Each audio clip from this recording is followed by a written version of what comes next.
MSNBC is going down the drain this year, not in 2026, this year.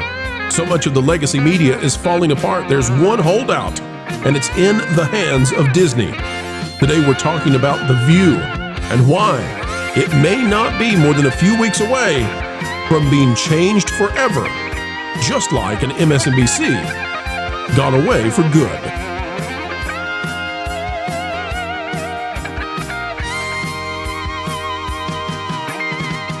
All right, folks, out of that Park Place, take a look at this by Marvin Montanaro. NBC drops its name from MSNBC as ratings plummet.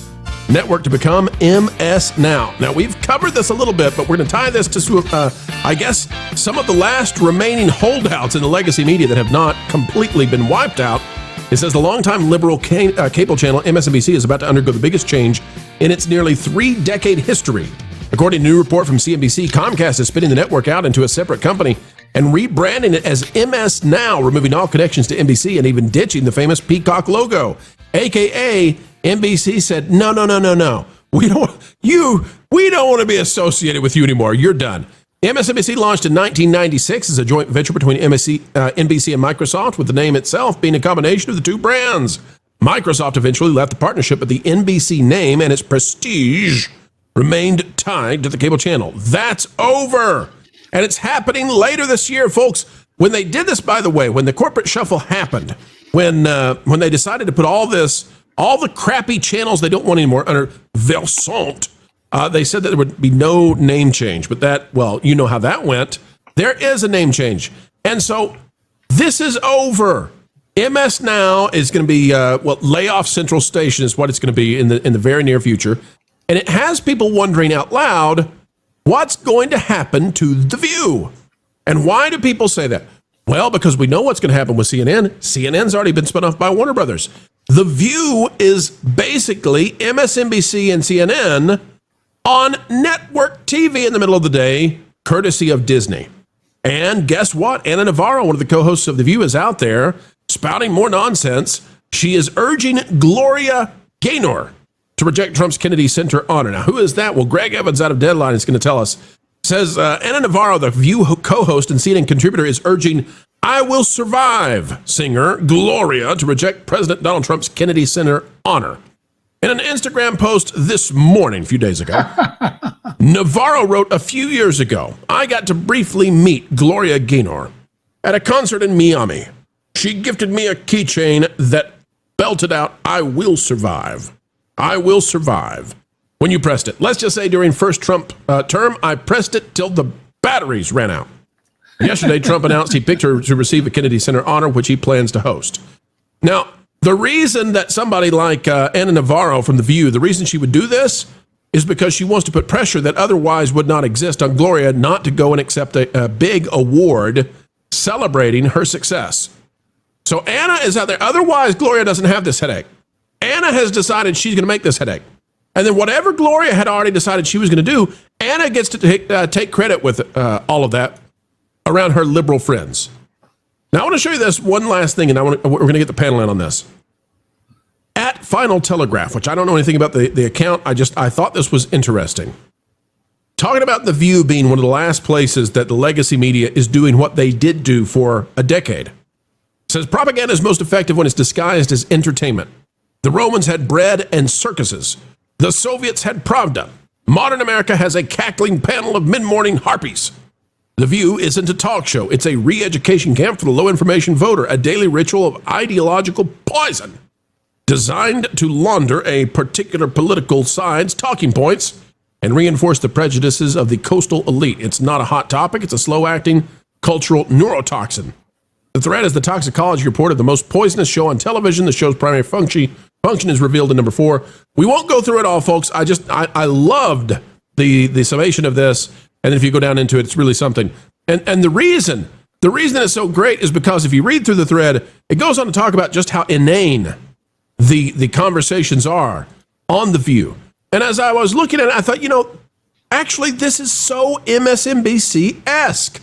Like the talking points that you see, the one-sidedness of it all, the idea of having a conservative on who's not really a conservative and yet is just there to be a piñata.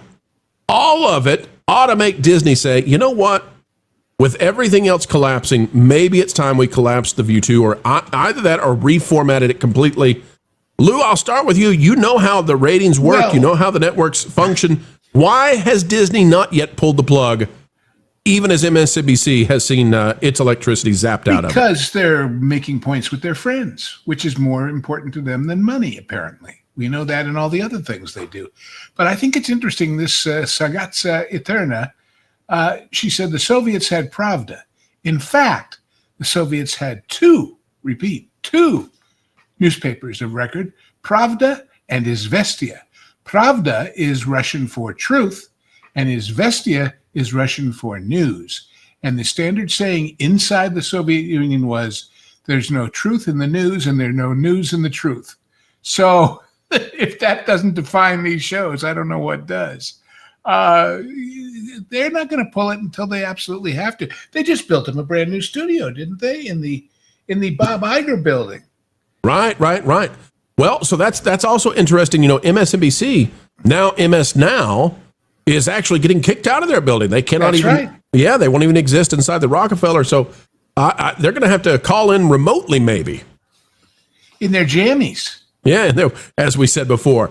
Jonathan, I have watched as the dominoes have fallen. It has been remarkable, and it has been swift, the transformation. I don't really know what to make of it yet, like where all of this lands out, because it's not as if many of these corporate leaders suddenly love Trump or want to be fair to conservatives. What do you think is really going on here as many of these corporations shift into some kind of new mode that I'm not completely sure of what it is?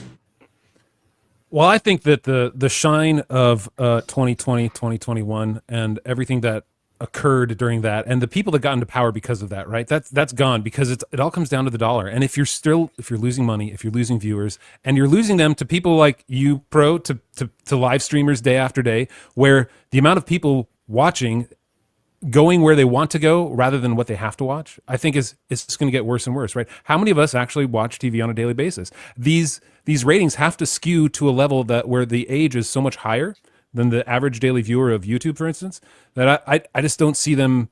I just don't see them recovering anymore. All of these legacy programs are just going to go the way of the dodo. I mean, I think somebody was pointing out to me, that probably what Stephen Colbert is going to do is go online and do his own thing now that he's going to, lose that too.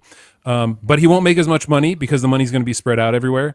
I think that the leadership of that came into place around 2020, 2021, when we saw, Black Lives Matter, when we saw COVID coming in and everybody was doing it in their pajamas, that leadership is starting to go away because there's no money in it anymore. Nobody wants to watch this kind of drivel day after day where people are just sort of scratching each other's backs, navel gazing the entire time, and calling the other side words that we can't repeat here on this channel, in my opinion.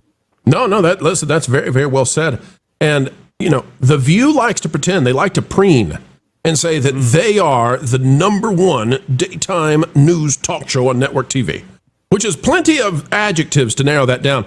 But guys, what if I told you that we've looked at the ratings and The Price is Right with Drew Carey? I mean, listen, we're not talking about vintage Price is Right with Rod Rodney, okay? They're doing as good as they can, but it's not like the old stuff. The Price is Right is pulling something like 2.5 times the ratings of The View. And I will guarantee you that CBS has a much better time dealing with the backlash, to whether or not you should still be able to bid $1 or $2 on The Price is Right versus what Sonny Austin has to say on a daily basis. That's where it works. You can still have fun with content that reaches out to both sides. Surely The Price is Right is not political. The View definitely is. But take it one step further. This show is looking for advertisers. Advertisers want you to do what? Spend money. But when this show is getting less ratings than QVC or Home Shopping Network, where all you do is spend money, where the whole point of the show is it's a commercial, and they can't outsell them and they can't outrate them, that's kind of a twisty turn, isn't it? Absolutely. They probably have the right audience though, because half the commercials are pharmaceuticals, and if you're watching The View, you're going to get sick. It just kind of makes sense. Makes sense to me. And that might change soon, because I know one of RFK's goals is right. to get rid of the drug ads on TV, the same way they did with alcohol and booze, which I'm fully on board with. Listen, I'm not much into overregulation, but I don't see how it can be a good thing to have products advertised that you can't buy on your own. Like, I don't see what the point is then. And then that makes me say, well, what's really going on with this, right? I agree fully with that there. It's you see shows like The View. I don't know. I mean, who is still watching it? And are the people that are watching it in that advertising demo? That's because that's where they need the numbers. Are there enough eyeballs watching this that will buy the products that we are selling during the advertisements? And if they are, they'll stay on the air. But the hardest part of The View for me, I have like a PTSD thing because when I worked where I worked. For the House of Mouse, Ron, you've had like 87 careers in your life. Okay. Yeah, but this is very specific. We love him, folks, but he can't hold a job. Let's face it. There was a room. I don't want to get into the specifics of what the room was, but the title of the room was The View. The problem was it was one of the greatest places to be because it was titled The View because of the gorgeous view that we had from that particular area. There was a big picture window. It was a gorgeous view. You could actually see the Magic Kingdom in the background. You could watch the fireworks from there. Often did. But every time I went into it, I'm like, why did it have to have the same name? I see. Right. So now it's like I wrestle with that. It's like I miss The View, but not the TV show. I miss the room that I really, really enjoyed. One of the little perks where I worked. Well, but you got to give him credit for the name The View, because Barbara Walters started this thing, and I don't think when she did that she intended it for it to become what it is. The View is a monolithic name for it, and I love it because they're monolithic in their approach to this. There are no opposing views allowed. Vash, there was a survey done, over 100 guests on The View in this in the first half of this year. Not a single one of them conservative or right-leaning in any way whatsoever. In fact, Vash, the closest you can get to being on the right is the guy out of Pennsylvania who beat Dr. Oz, who suddenly has made the left furious at him, but he's the closest they can get. Yeah, I was pretty stunned by that when we initially covered that story, and as I was putting together the slides featuring the photos of The View, I was actually surprised because I saw a lot of one could say conservative pundits or personalities actually featured in those photos, and I was like, oh, okay, well, they've had some balance over the years. What happened so recently? Look, if you are able to look at the demographics watching you and determine, okay, well, if we are skewing so far left with our demographic, let's just go ahead and lead into that. Maybe that's the calculus that they have in this particular case, in which they have a very slanted view for a reason. But I think it's going to be diminishing returns here, especially as the country becomes more fragmented and the drop-off of linear television continues to increase. That's right. I think there's more to it than that, and here's what it is. Please. When they had what I might call token Republicans, they were there, as you said, as punching bags. I don't think Whoopi and the rest even want to fight with a punching bag. They just want to say what they say. And I think it made them nervous to even be asked hard questions or even soft questions by those people, by Meghan McCain, for example. They don't want that. And that's why they're so flabby and they have no arguments, because for all these years, the press has been in their pocket. But I think of all of these shows, this will be the last to go. I think it will be the very last to go. And the reason is that it doesn't have the competition in that day part that, that all these other shows have, being evening, hard-hitting news, opinion, whatever. But they're not going to renew their contracts for the same amount of money. I'll tell you that. They're going to say, okay, we'd like you to come back, but we'd like you to work for half. Right. And then those people have to say, well, what are my options? And when you have people like Colbert and the like thinking that they can go be a Meghan Kelly or a Tucker Carlson, good luck with that. Good luck with that. It ain't going to happen. Right. Well, right now the View is stuck. The most conservative they can be is having Fetterman on. But to give you an idea of how remarkable it would be if the View came back and if they had reformatted this to have fair representation of the various ideologies on the show, just consider that since this show has been conceived, there was Elizabeth Hasselbeck, who's conservative. Yeah. She was on the show. Then there was Meghan McCain, and Meghan McCain is a very specific breed of conservative. Yeah. And then who else has been conservative, really? I mean, you've got the woman on there right now, Alyssa Farah Griffin. She's kind of somebody who was a hanger-on in the Trump administration the first time and then came out and said, oh, I was definitely totally against him the whole time. So that's it. Am I missing somebody? Oh, Cameron Burke, she was on. When they analyzed Colbert's guests, they found one Republican. And who was it? Liz Cheney. Oh, yeah. That's generous. What we call rhinos. Was Anna Navarro at one point in time? Yes, Ron. Anna Navarro was brought on as the conservative. How is that possible? You can't make it up. You can't make it up. Oh my gosh, Jonathan, give us the final word on this one. Wrap us up. So here's the thing, right? I think Whoopi Goldberg makes $8 million, Joy Behar makes $7 million per year on that. And the format is so easy, right? This is like made for YouTube, essentially. Like you could just throw some people together at a table and you could have them talking. So it can survive, but not at the cost, because that advertising is not going to support it unless the pharmaceutical ads keep it afloat for. Well, let's add that up again, Jonathan. Call those numbers out again. Yeah, it was $8 million for Whoopi Goldberg, $7 million for Joy Behar, and I think 15. The others make like 15, and the others only make like $250,000. So I think it's like a grand total of $16 million. But I mean, their listenership, their viewership is dwarfed even by like a Megyn Kelly or a Ben Shapiro and those guys. But here's the thing, right? They live in an echo chamber, and if they get an audience that loves the echo chamber, they'll survive. Maybe not at the format or on national television, but they can survive in a way. I can't listening to that as long as I can. What they need, I don't know if you guys ever saw Norm Macdonald on The View like 20 years ago when he was talking about Bill Clinton. It was the most beautiful thing where he makes them so uncomfortable because he's essentially calling him a murderer the entire time. And Barbara Walters is trying to get him off of saying, we can't call him murderer. He's like, but I thought the idea was to get the murderer out of the White House. And it was the most amazing thing. I think that was the tipping point where they're like, we can't have a real concern. We can't have somebody challenging us ever on this show. Norm Macdonald's fantastic. I mean, just fantastic. The greatest. Lou, if the cast on The View costs something like, and let's add just a little bit. Let's say it's 16 to 18. Okay, 16 to 18 million dollars. We know that the Colbert Tonight Show had like $100 million expenses. What do you think The View, if it's 16 to 18 for the cast of The View, what would the cost of the show actually be? Do you think?